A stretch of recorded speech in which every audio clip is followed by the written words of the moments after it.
Ansiedade, pânico, transtorno de ansiedade, transtorno de pânico, crise de ansiedade, crise de pânico. Você pode até achar que essas duas coisas são sinônimos, mas não são. E nesse vídeo você vai entender por que eles não são a mesma coisa.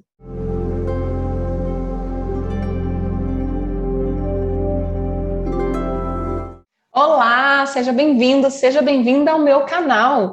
Eu sou Bruna Campos, sou médica, psiquiatra, e aqui é o espaço em que eu compartilho com você informações sobre saúde mental, sobre ansiedade, tudo relacionado a esse universo. E é aqui onde eu te mostro também que é possível você e a sua ansiedade finalmente fazerem as pazes. Esse vídeo é para você entender de uma vez por todas a diferença, se é que existe diferença, entre ansiedade e pânico. São palavras que as pessoas usam com alguma frequência, né? Usam como sinônimos, como se fossem exatamente a mesma coisa. Elas não são exatamente a mesma coisa, apesar de ter algumas semelhanças, mas tem muitas diferenças. E eu vou explicar ao longo desse vídeo, e até o final desse vídeo você vai ter isso bem claro na sua cabeça, para nunca mais esquecer. Para ficar ainda melhor, para ficar ainda mais rico, mais claro, eu vou trazer 3 exemplos, 3 historinhas. Olha só, presta bem atenção. O primeiro exemplo é de uma paciente que eu acompanhei por um tempo. Ela, na época que começou comigo, tinha ali ainda não tinha 30 anos, tinha 20 e pouquinho, entre 25 e 30 anos. Essa paciente, ela começou, assim que ela chegou, né, ela trouxe aquela história clássica de alguns quadros de ansiedade. Depois você vai entender bem, vai entender melhor sobre esse específico, mas ela trouxe uma frase que é clássica, assim, né, que é: Bruna, eu sempre fui ansiosa, desde que eu me entendo por gente. Eu era criança, eu já era uma criança preocupada, eu já, na véspera de alguma situação na escola, de prova, de excursão, passei da escola, eu lembro que eu ficava à noite sem dormir. Tudo me preocupa. Eu cresci, passei minha adolescência, início da vida adulta, assim.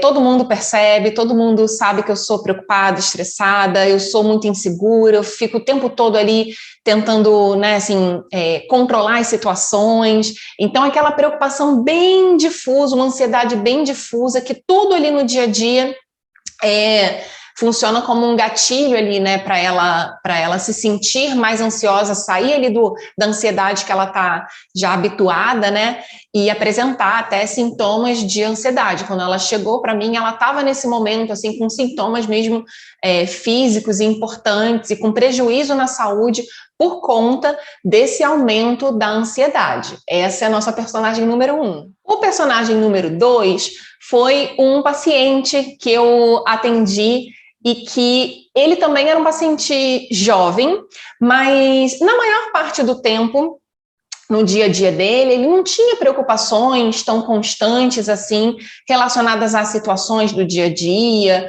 às situações ali da rotina dele que ele tentava controlar e que ele se sentia frustrado quando as coisas saíam ali do esperado. Isso não era tão proeminente, até tinha uma ou outra coisa, mas não era tão proeminente, não era por conta daquilo ali que ele, que não foi aquilo que fez ele procurar tratamento. O que ele tinha, assim, o que ele contava que realmente trazia prejuízo para ele? Era uma ansiedade, era um padrão de ansiedade, com sintomas físicos, inclusive, mas ela se apresentava em situações em que ele tinha alguma situação de exposição social. Então, ele teve muita dificuldade na escola na época que tinha que apresentar trabalho. Depois ele fez uma faculdade e ao longo da faculdade, ele concluiu a faculdade, mas com muita dificuldade, e aí ele deu sorte que ele tinha um grupo de amigos, assim, e que na hora de apresentar trabalho, ele sempre dava um jeito de fazer tudo, deixa que eu faço tudo sozinho para não precisar apresentar. Quando precisou, teve uma situação que precisou apresentar, que ele ficou muito gaguejava e tremia e passou mal, chegou a ter uma crise de ansiedade nesse momento e foi muito desconfortável para ele. Mas que depois isso passou, essa ansiedade mais intensa passou, mas ele continuou tendo muito prejuízo na rotina dele por conta dessa dificuldade, dessa tensão excessiva que aparecia em situações de exposição social, a ponto de, depois que ele se formou, Quando ele chegou para mim no tratamento, ele relatou que ele passou por 3 processos seletivos, e em 2 deles ele simplesmente não foi, ele foi aprovado nas fases iniciais, e na hora da entrevista ele simplesmente não foi, não conseguiu ir, porque ele ficou muito ansioso ali por conta dessa entrevista, né? E ficou sem dormir na noite anterior, e para não ter um episódio de ansiedade mais intenso, uma crise de ansiedade, ele optou por não ir. Então ele abriu mão, né? Olha o tamanho desse prejuízo, né? E não eram cargos, né? Não eram vagas em que ele estava, não, eram vagas que ele queria muito, né? Tinha muito interesse. E aí, na terceira, ele foi com muita dificuldade, mas conseguiu ali passar, mas ficou muito nervoso na hora da entrevista, e ele acredita que por isso ele não foi bem, porque ele tinha um currículo excelente, enfim, mas ele tinha muita dificuldade nesse manejo de situações sociais, e era isso que trazia esses picos de ansiedade para a rotina dele, tá? Agora vamos ver o paciente número 3, a historinha número 3, nosso terceiro personagem, para você começar a entender essa diferença. Lembrando que todos esses personagens, eles foram diagnosticados com tipos diferentes de transtorno de ansiedade. Todos eles sofrem com transtorno de ansiedade, mas aqui você já começa a ver, né, o que eu sempre digo aqui lá no Instagram, né, que a ansiedade não é tudo igual, que existem tipos diferentes. Pois é. Essa terceira paciente, essa terceira personagem, ela me procurou. Ela tinha um histórico de momentos de ansiedade leves a moderados ao longo da vida, quando ela era mais nova, mas nada nunca que tenha durado muito tempo, que tenha trazido problema ali para a vida dela. Ela se considerava uma pessoa ali relativamente tendendo ali a ser mais ansiosa, né? Assim, quando tinha ali alguma demanda de trabalho, ela sempre ficava muito preocupada, muito responsável, se cobrava demais ali, mas até então nada que trazia, na visão dela, nenhum prejuízo mais importante. Até que, numa época que ela foi fazer exames de rotina, foi na consulta com um clínico, e aí mediu a pressão dela estava um pouco mais alta, ela ficou preocupada ali naquele momento, e quando ela saiu do consultório, ela estava voltando para casa, no trajeto para casa, ela começou a sentir uma ansiedade que ela nunca tinha sentido antes. Ela ficou muito ansiosa, achando que ela ia ter um infarto, que ela ia ter um ataque cardíaco, que ela ia desmaiar ali no meio da rua.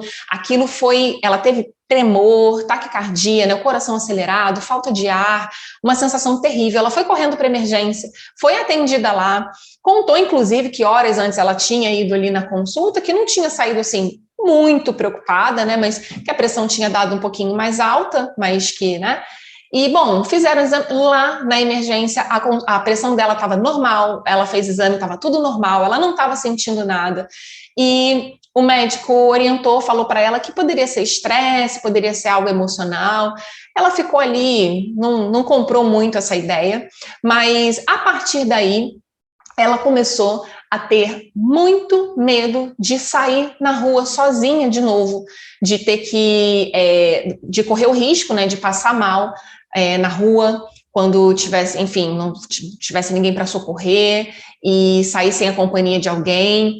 E ela depois, numa outra situação, poucos dias depois desse primeiro episódio, ela teve um outro episódio em casa, passou muito mal e foi correndo para o hospital, porque ela tinha certeza que ela estava infartando, chegou lá, todos os exames normais, de novo a mesma coisa, e aí a segunda vez o médico lá, o plantonista da emergência, orientou que ela procurasse um psiquiatra para fazer uma avaliação, que aquilo poderia ser ansiedade, e ela tinha certeza que não, né? Certeza que não, porque, bom, ela já, né, ela se dizia assim, bom, eu sabia o que era ansiedade, a ansiedade do dia a dia, né, ansiedade natural, fisiológica, que em outro vídeo se você assistiu, você já entendeu. Se você não assistiu, volta lá alguns vídeos aqui no canal, tem lá explicadinho, onde eu expliquei a diferença entre ansiedade normal e ansiedade patológica, né, excessiva. E ela falou que não, isso não é ansiedade, eu sei lidar com ansiedade, isso aqui é claramente um mal-estar físico, os médicos que não estão conseguindo descobrir o que é, e só que ela não foi no psiquiatra naquela vez, esperou mais um pouquinho, passou mal de novo, na terceira ou quarta vez, dela ir para o pronto-socorro, dela ir para uma emergência, de ser atendida, passar por toda a bateria de exames e no final das contas os médicos, né, os profissionais orientarem ela, falarem, olha, seus exames estão todos normais, não é nada no coração.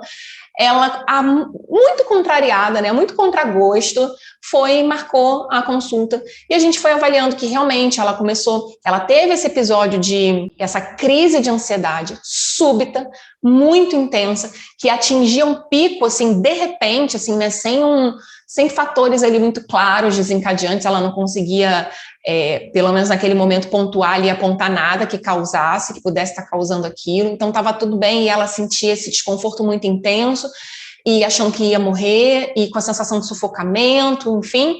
E a partir desses episódios, ela começou a desenvolver uma preocupação muito grande em ter novos episódios, a ponto de começar a evitar sair sozinha, a evitar dirigir sozinha para lugares longes, né? E ela trabalhava ela era funcionária de uma empresa, e aí ela trabalhava numa distância longe, ela começou a ter dificuldade para ir para o trabalho dela, né, não se sentia mais segura. Então, a preocupação em relação a ter um novo episódio foi tomando conta ali da rotina dela, né, ela ficava muito exausta, muito cansada, começou depois a evitar sair em encontros de família, não pela preocupação do personagem anterior, né, do paciente anterior, não pelo que os outros iam pensar, de ficar ali muito nervosa, não, mas porque ela ficava o tempo todo pensando, e se eu passar mal lá, e se eu tiver uma outra crise lá, então essa preocupação ao redor, em torno, né, dessa crise que ela teve, dessas crises que ela teve, era o que estava ali realmente trazendo um prejuízo grande para a rotina dela.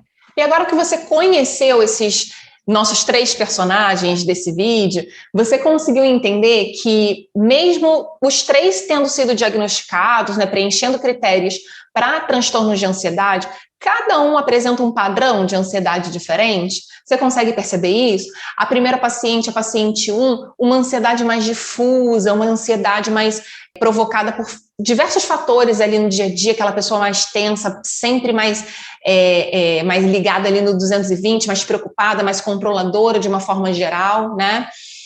O segundo paciente, um paciente que não tem um prejuízo tão difuso assim, os sintomas dele apareciam em situações específicas de exposição social, né? E essa terceira paciente, que até então não tinha nada ali que trazia uma preocupação muito grande, não tinham sintomas ali difusos, mas que ela teve episódios de ansiedade muito intensa, súbita, abrupta, que pegou ela ali de repente sem um gatilho, sem um motivo aparente, né, totalmente inesperada, né? E que fez vários exames, com muitos sintomas físicos, né? Fez vários exames, deu tudo normal, e ela começou a desenvolver uma preocupação em relação a ter novos episódios, né? Então, aí a gente, dentro desse espectro ali da ansiedade, né? A primeira paciente, né? A primeira personagem, a gente está falando ali de uma pessoa que preencheu critérios para transtorno de ansiedade generalizado, mais amplo, né? No segundo paciente, preenchia critérios para transtorno de ansiedade social, né, ou a fobia social, como se chamava antigamente, ainda se usa, mas hoje em dia se usa mais esse termo, né, transtorno de ansiedade social. E no terceiro caso, né, aí sim, nossa terceira amiguinha, nossa terceira personagem aí, ela preenchia critérios para transtorno de pânico. Então, eu trouxe esses exemplos, né, para ficar bem claro aí para você. Trouxe até outros exemplos para poder ilustrar melhor, mas para você ver que como o transtorno de pânico, ele é diferente, né, como cada um dos transtornos, né, mas ele não é sinônimo de um transtorno de ansiedade. Transtornos de ansiedade são todos eles, né, tem vários tipos, né, eu citei aqui 3 exemplos, mas tem vários, tem mais, tá, mas só para você entender que o transtorno de pânico, ele é um tipo de transtorno de ansiedade. Então, a gente já entendeu, né? A ansiedade quando está em excesso, quando está ali trazendo prejuízo, aí a gente chama de transtorno de ansiedade, tá? Então, ansiedade é uma coisa, transtorno de ansiedade é outra, e transtorno de pânico é um tipo de transtorno de ansiedade. Agora a gente vai entrar um pouquinho mais nos detalhes ali do que exatamente é o pânico, né? Você já começou a ter aí alguma ideia mas a gente vai entender melhor aí as diferenças, né, entre pânico e ansiedade, crise de pânico e crise de ansiedade. Mas antes, vou pedir aquele meio segundo do seu tempo para você clicar aqui embaixo e dar o seu gostei. Diz para o YouTube que você gostou desse vídeo, se você realmente está gostando até agora.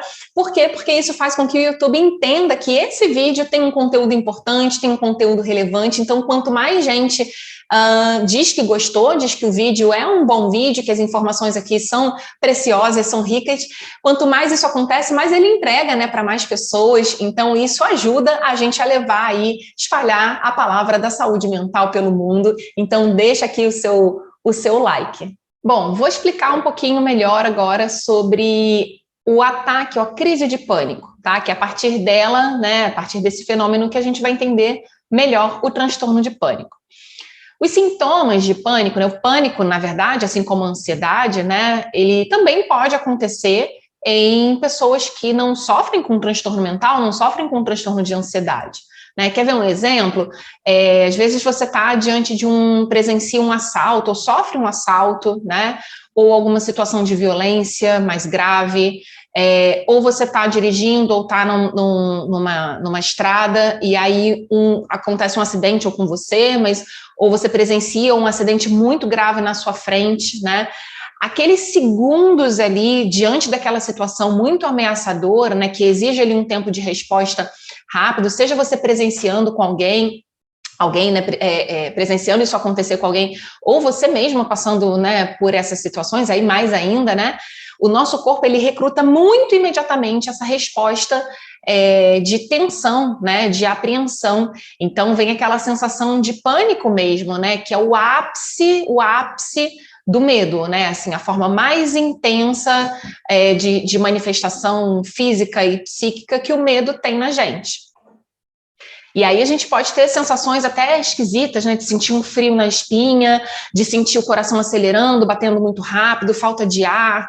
Algumas pessoas têm sensação de tontura, né, de ficar tonto, do pensamento ficar confuso. Tudo isso é muito comum e é provável, se você já tem aí, né, assim, mais de 20, 25 anos, você já tem, ou às vezes até antes, né, mas é mais comum, né, você ter tempo ali de ter vivido alguma situação em que você tenha experimentado, ainda que por alguns poucos segundos, uma sensação assim.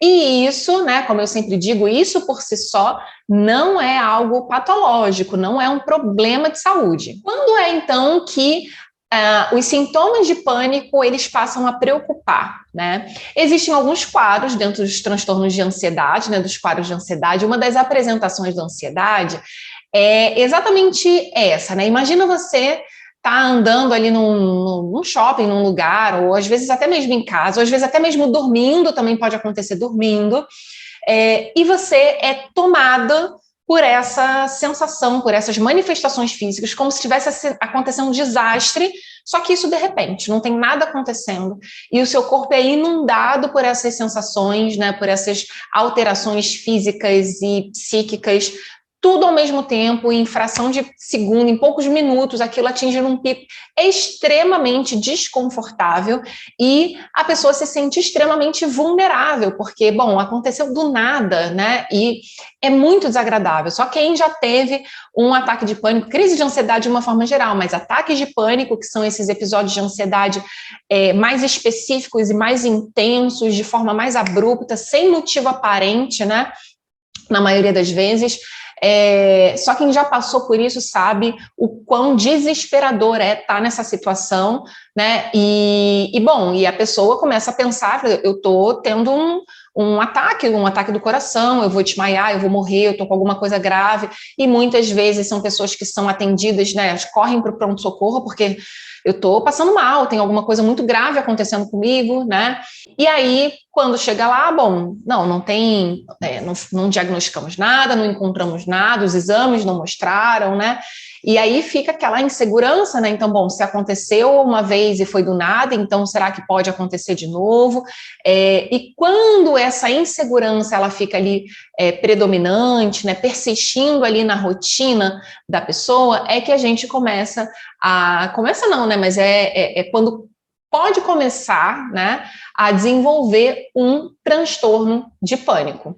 As crises de pânico, que foi esse evento que eu acabei de descrever, né, essa alteração súbita extremamente desconfortável, extremamente angustiante, desesperadora, né, realmente. Crises de pânico, elas não são característica exclusiva do transtorno de pânico. A gente pode ter uma crise, um ataque de pânico, né? Crise de pânico e ataque de pânico são sinônimos, tá? Você pode usar como um sinônimo. Então, um ataque de pânico, ele pode acontecer, por exemplo, em alguém que tem fobia de barata, por exemplo, e aí tá diante da barata e tem uma crise de pânico. Pode acontecer em outros transtornos, né? Transtorno obsessivo compulsivo, pessoas com outros quadros de ansiedade, pessoas até sem nenhuma patologia, né, mas estão diante, às vezes, diante de uma situação ali, se expõe ali a uma situação ali de ameaça, tem essa sensação de descontrole, nessa crise de pânico, essa sensação ali de perder o controle ali do próprio corpo, das próprias reações. Isso pode acontecer, tá? Então, a crise de pânico, ela não é exclusiva do transtorno de pânico. Mas no transtorno de pânico é quando essas crises de pânico, elas acontecem de forma persistente, né? Não basta uma vez só, tá?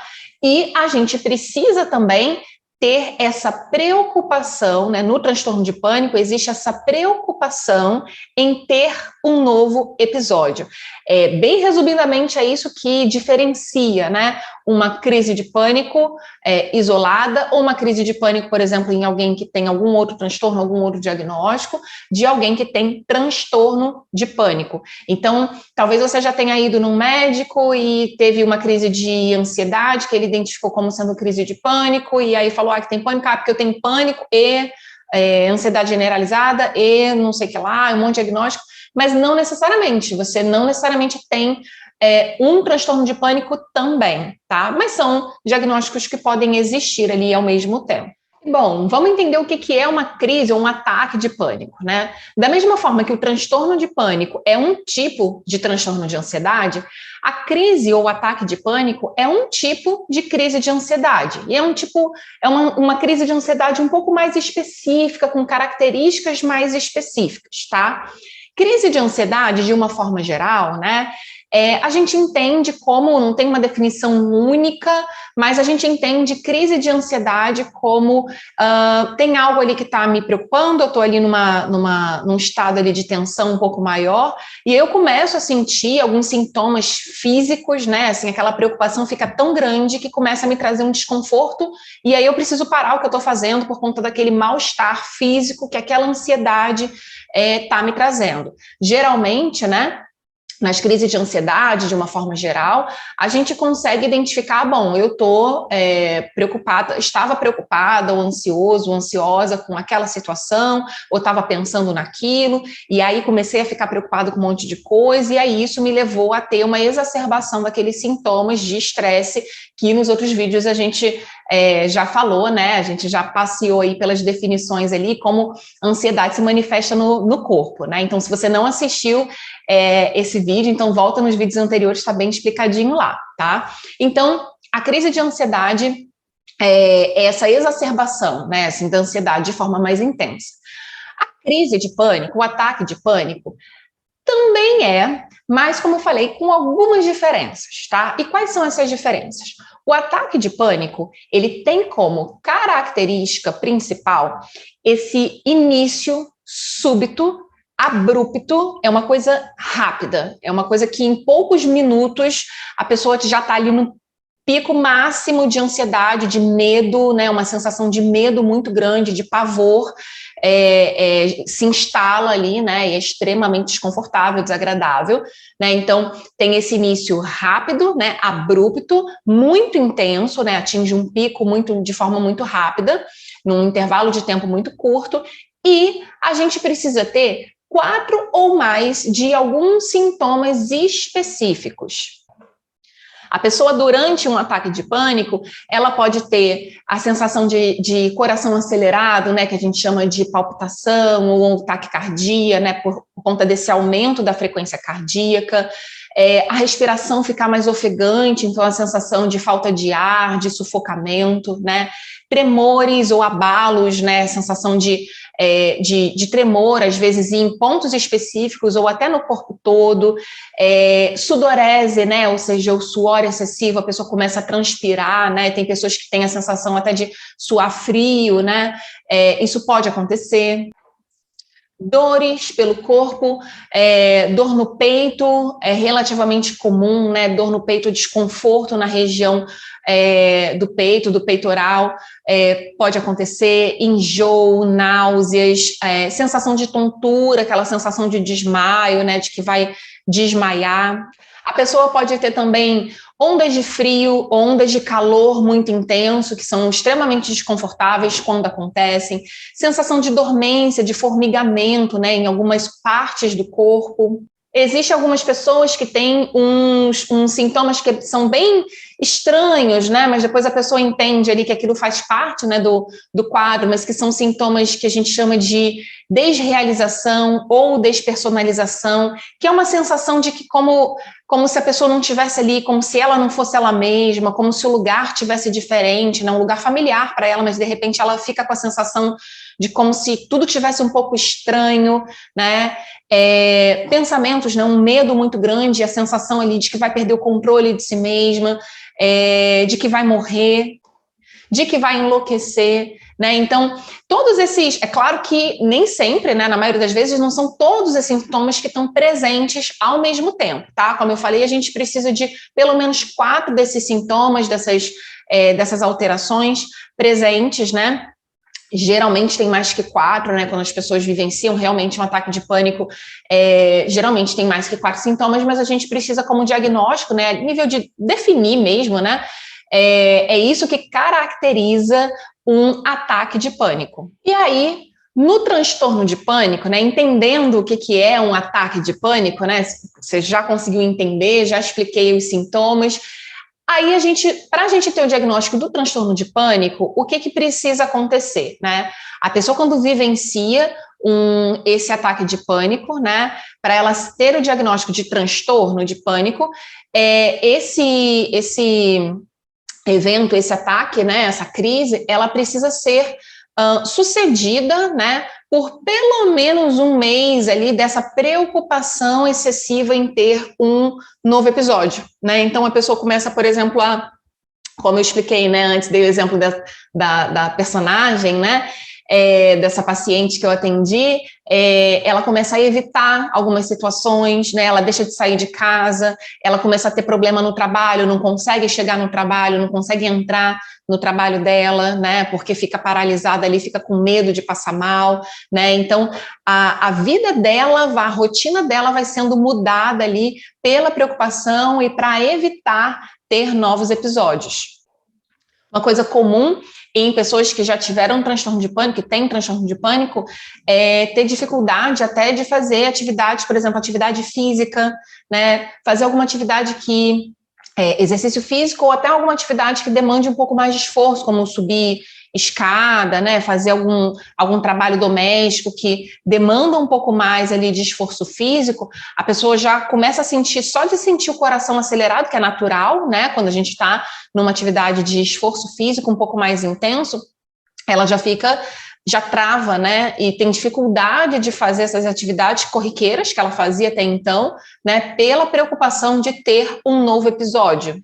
Inclusive, algumas pessoas que sofrem com transtorno de pânico, e até, enfim, outras situações também, hoje em dia a gente já sabe que pode acontecer em outras situações, mas é bem característico, né, pessoas que sofrem com transtorno de pânico desenvolverem tanto essa evitação, né, essa preocupação, que passam a desenvolver um quadro que a gente chama de agorafobia, né, que é essa evitação, né? A pessoa de forma muito intensa passa a evitar situações, evitar lugares, evitar sair sozinho, desacompanhado, ou quando saem tem aquela pessoa de segurança, né? Aquela pessoa só sai se for com fulano, se for com o esposo, se for com a esposa, se for com o filho, né?